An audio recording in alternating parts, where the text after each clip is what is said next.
तत्पुरुषाय महादेवाय धीमहि तन्नो रुद्र प्रचोदयात्। ओम शांति ओम तत्पुरुषाय महादेवाय धीमहि। गुड मॉर्निंग সবাইকে সুপ্রভাত। তো এখন আমরা রয়েছি ঝাড়খণ্ডে, আর একটু আগেই ক্রস করলাম আমাদের বাংলার বর্ডার। তো এইদিকে যে রাস্তাটি আছে সেটা এখান থেকে সিধে গেলে মেশে আমাদের পশ্চিমবঙ্গের যে পুরুলিয়া জেলা আছে সেই পুরুলিয়া জেলাতে। তো আমরা এখন রয়েছি ঝাড়খণ্ডের বর্ডারে, সবেমাত্র পার করলাম। তো এখন যেতে চলেছি ভারতের ইতিহাসের একটা জাগ্রত মন্দিরে। তো কোথায় যেতে চলেছি, কিভাবে আপনারা যাবেন, সমস্ত কিছু কিন্তু ভিডিওতে আপনাদেরকে বলবো। তো আজকে যেতে চলেছি আমাদের এই ভারতের ইতিহাসে সবথেকে জাগ্রত একটি মন্দির, হাতিখেদা মন্দিরে। তো কিভাবে যেতে হবে, কিভাবে পুজো দিতে হবে, বা কেনই বা জাগ্রত মন্দির বললাম, সমস্ত কিছু কিন্তু আজকে এই ভিডিওতে বলবো। তো চলুন সামনে যাই, যেখান থেকে আপনাদের লোকেশনটা ভালো করে বোঝাতে পারবো, কারণ আমি তো বাইকে করে যাচ্ছি। তো আপনাদের যদি আসতে চান আপনারা এখানটাতে কীভাবে আসবেন, তো সেটাও আপনাদেরকে বলে দেবো। তো চলুন সামনে যাই, গিয়ে যেই জায়গাটা থেকে প্রপার লোকেশনটা বলা যায় সেটা আপনাদেরকে বলছি। তো সমস্ত কিছুই বলবো, তো দেখতে থাকুন ভিডিওটি, সঙ্গে থাকুন।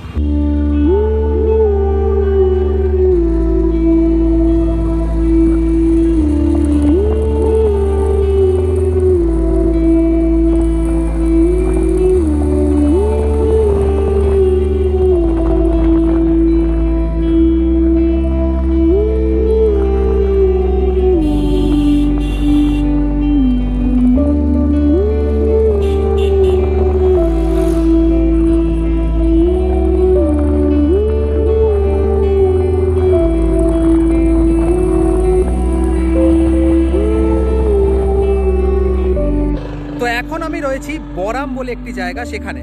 আর এই বরাম জায়গা কি করে আসবেন সেটা আপনাদের বলে দিই। আপনাদেরকে আসতে হবে জামশেদপুর অর্থাৎ টাটানগর স্টেশনে। তো যে কোনো সকালের হাওড়া থেকে ট্রেন ধরে চলে আসুন জামশেদপুর স্টেশন, সেখান থেকে বাসে করে চলে আসুন বরাম। মাত্র 30 টাকা ভাড়া নেবে বরামে আসতে, 24 কিলোমিটার জামশেদপুর থেকে ডিস্টেন্স। তো এই বরামে চলে আসুন, সামনেই রয়েছে এখানটায় প্রচুর অটো দেখতে পাচ্ছেন। তো এই বরাম থেকে হলো গিয়ে আপনাদের অটো করে ডিস্টেন্স হাতিখেদা মন্দির অবধি মাত্র 3 কিলোমিটার। তো এই 3 কিলোমিটার অটো ভাড়ার জন্য আপনাদেরকে দিতে হবে 70 থেকে 80 টাকা। চাইলে আপনারা অটো রিজার্ভ করেও যেতে পারেন হাতিখেদা মন্দিরে। তো এই হলো কি টোটাল ইনফরমেশন আপনাদেরকে দিয়ে দিলাম কীভাবে হাতিখেদা মন্দিরে আসবেন। হাওড়া থেকে টাটানগর স্টেশন আসতে যদি আপনারা জনশতাব্দী এক্সপ্রেস ধরেন, মাত্র 3.5 ঘন্টা থেকে 4.5 ঘন্টার মধ্যে আপনাদেরকে পৌঁছে দেবে টাটানগর স্টেশন। সেখান থেকে আপনাদের এই বরামে আসতে ম্যাক্সিমাম 1 ঘন্টা লাগবে, এখান থেকে যেতে মোটামুটি 15 থেকে 20 মিনিট। তো এই হলো গিয়ে টোটাল হাতিখেদায় যাবেন কীভাবে সেটার ইনফরমেশন দিয়ে দিলাম। তো চলুন এবার যাওয়া যাক হাতিখেদা মন্দিরের দিকে, ওখানে গিয়ে বাকি ইনফরমেশন আপনাদেরকে দিচ্ছি। তো এখন আমরা এসে গেছি এই হাতিখেদা মন্দিরের সামনে, আর এই হচ্ছে গিয়ে সেই হাতিখেদা মন্দির যার কথা বলছিলাম। তো এটা হচ্ছে গিয়ে এন্ট্রেন্স গেট। তো ভেতরে যাব, পুরো জিনিসটাই দেখাবো আপনাদেরকে। এবার চলুন ভেতরের দিকে যাওয়া যাক, আর গিয়ে আপনাদেরকে পুরো জিনিসটা তুলে ধরছি। তো এই হলো গিয়ে মন্দিরের এন্ট্রান্স গেট, যেখান থেকে প্রবেশ করা যাবে। আর যেটা বাইরে দিয়ে দেখালাম তোরণটা, তো সেটা এটাই। তো চলুন এখন ভেতরের দিকে রওনা দেওয়া যাক। তো এখানে কিন্তু অনেক কাজ হচ্ছে, এটুকু দেখে বোঝা যাচ্ছে, কারণ চারিদিকে দেখতেই পাচ্ছেন কিরম পিলার ফিলার রয়েছে। তো অনেক কিছু কাজ হবে, এটুকু বোঝা যাচ্ছে। তো যখন এই হাতিখেদা মন্দিরে এসেছি, তো এইখানকার ছোট্ট একটি ইতিহাস যদি না বলি তাহলে এই মন্দির ভ্রমণটি পুরোপুরি অসম্পূর্ণ থেকে যাবে। তো জানেন যে যেই জায়গাটা আমরা এসেছি সেটা কিন্তু ঝাড়খণ্ডেরই একটি পার্ট, যদিও এটা বেঙ্গল বর্ডারের একদম কাছে। তো এই এরিয়াটা কিন্তু পুরো চারিদিকে দলমা পাহাড়ে ঘেরা। তো দলমা পাহাড় যখন মানুষের মাথায় সবার প্রথমে আসে, তখন কিন্তু সবার প্রথমে আসে হাতির কথা। তো এখানটায় জঙ্গলি হাতির প্রচুর উপদ্রব ছিল আশেপাশে। তো সেইখান থেকে বাঁচবার জন্যই মানুষের ভরসা বিশ্বাস সেই থেকেই এই মন্দিরের প্রতিষ্ঠা প্রথম হয়েছিল, যে এখানটায় একটা হাতিরই একটা মন্দির করি, তাহলে এখানে যদি আমরা পুজো করি হয়তো যদি হাতির উপদ্রব বন্ধ হয়। তো অভূতপূর্ব কারণে এখানে যখন মন্দির এই প্রতিষ্ঠিত করা হলো এবং এই হাতির মন্দিরটি করা হলো, তারপর থেকে কিন্তু রীতিমতো হাতির যে উপদ্রব দেখা গেছিল আশেপাশে পুরো অঞ্চল জুড়ে, সেটি কিন্তু বন্ধ হয়ে গেছিল। তারপরে মানুষ যখন একটি মন্দিরে আসে শুধুমাত্র হাতির উপদ্রব থেকে বাঁচবো, সেটা তো আর মানত করতে পারে না, বা সেটা তো আর মনের ইচ্ছা হতে পারে না। তারপর এইরকম নানা কারণে মানুষ যখন আসতো এখানে আশেপাশে চত্বরে দিয়ে, যখন মানুষ যখন পাস করতো বা আসা যাওয়া করতো, তখন নানা রকম মানুষ মানত করে যেত যে হয়তো আমার মনের ইচ্ছা এটা যদি পূর্ণ হয় তো আমি এইটা করব। তো এইখানটায় মনের ইচ্ছা পূর্ণ হলে মানুষ কি করতো, বলতো যে আমি একটি ভেড়া বলি দেবো। তো বলির আমি কন্ট্রোভার্সিতে যাচ্ছি না, ভালো খারাপ, কিন্তু এখানটায় কিন্তু একটা জিনিস আছে যে এইখানটায় যখন কিন্তু মানুষ এখানটায় মানত করে যায়, তারপর তাদের মানত যখন পূর্ণ হয় তখন এসে একটি কিন্তু ভেড়া বলি দিয়ে যায়। আর এখানটায় যদি মানত পূর্ণ নাই হতো তাহলে প্রত্যেক দিন শয়ে শয়ে ভেড়া বলি হতো না, কারণ পূর্ণ হলেই কিন্তু তখন কিন্তু এখানে এসে ভেড়া বলিটি দেওয়া হয়।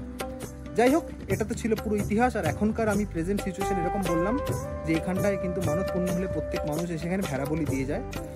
তো আপনারাও যদি মানত করতে চান, মানত তো যে কোনো জায়গা থেকে, পৃথিবীর যে কোনো জায়গা দিয়ে করা যায়, চাইলে সেটাও করতে পারেন। আর এই হলো গিয়ে হাতিখেদা মন্দিরের একটি ইতিহাস, যেটা আপনাদের সামনে তুলে ধরলাম। দেখতে দেখতে এখন আমরা চলে এসেছি মন্দিরের একদম ভেতরের দিকে। এখানে সেরকম কিন্তু মন্দিরের কোনো স্ট্রাকচার নেই যে মন্দিরের ওপরে একটা কিছু থাকবে, বা মন্দিরের মানে যে হাতিখেদা মূর্তি তার উপরে কিছু একটা থাকবে, ওরকম কোনো ব্যাপার নেই। যে বাইরে যে তোরণটা দেখলেন ওটা দেখালাম। আর এরকম রয়েছে, যখন মানত করে যায় তখন এরকম দেখুন, এই নারকেল অনেকে এরকম গাছের সাথে বেঁধে দিয়ে যায়, এই একটা জিনিস রয়েছে। এটাও একটা বড় জিনিস।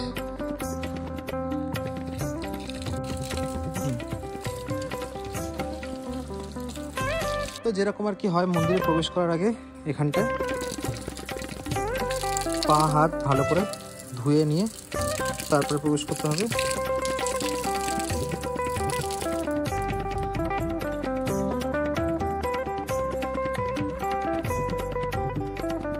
চলুন, এখানে দেখতে পাচ্ছেন হিন্দিতে লেখা আছে শ্রী শ্রী হাতিখেদা ঠাকুর।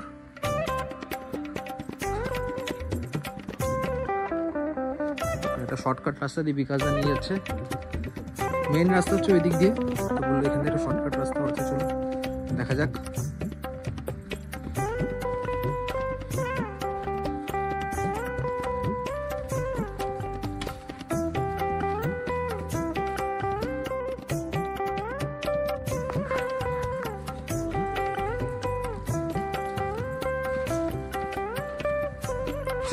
অন্ধকার রাস্তা।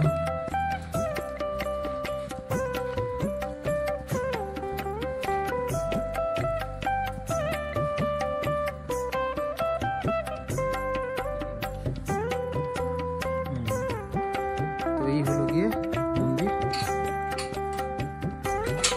আর এই হলো গিয়ে যার মূর্তি, যেখানটা এখানে মানত করা হয়। তো এই হলো গিয়ে দেখতে কত হাতির মূর্তি এরকম রয়েছে। এই চিত্রটি আপনার সামনে তুলে ধরার ছিল। তো আমার আস্তে আস্তে মোটামুটি বিকাল হয়ে গেছে, তাই জন্য এখন এরকম ফাঁকা রয়েছে। তো এখন যেই জায়গাটা এসেছি সেটি হলো গিয়ে এই হাতিখেদা মন্দিরের, যেখানটায় পুজো দেওয়ার আগে সবাই স্নান করে নিয়ে তারপরে গিয়ে যার যার মানত করা আর কি, পুজো করা সমস্ত কিছু করেন। তো এটা হচ্ছে গিয়ে সেই আর কি পুকুরটি। তো এখানটায় ঘাটটি দেখতে পাচ্ছেন, আর এখন সূর্যটাও কি সুন্দর লাগছে। যাই হোক, তো এই হচ্ছে কি ঘাট, যেখানে একদিকে মহিলারা একদিকে পুরুষরা স্নান করে তারপরে গিয়ে মন্দিরে প্রবেশ করেন, গিয়ে পুজোটি করেন। আর চারিদিকে জায়গাটা দেখছেন কিরকম সুন্দর লাগছে, দারুণ জায়গা, বলে প্রকাশ করা যাবে না ভাষায়, এতটা সুন্দর। আর সূর্যটা তো যেন এই পরিবেশটাকে আরো সুন্দর করে তুলেছে।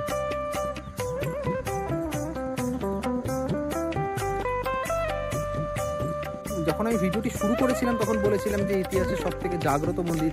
তো কেন কথাটা বলেছিলাম এবার হয়তো আন্দাজ করতে পারছেন যে আমি কেন সেই কথাটা দিয়ে শুরুটা করেছিলাম ভিডিওটি। তো এখানটায় এসে যারা নাকি মানত করেন তাদের সবার নাকি মানত পূর্ণ হয়, আর তাই জন্যই কিন্তু এখানটায় প্রত্যেক দিন এত ভেড়া বলি হয়।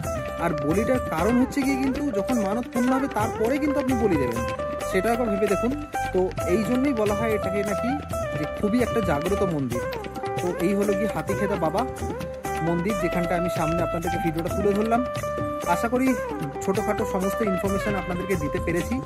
যদি আরও কিছু ইনফরমেশানের দরকার হয় তাহলে কমেন্ট বক্সে কমেন্ট করতে পারেন। দেখা হচ্ছে এরকমই আরও একটা ইন্টারেস্টিং ভিডিও নিয়ে। ততক্ষণের জন্য ভালো থাকবেন আর সুস্থ থাকবেন।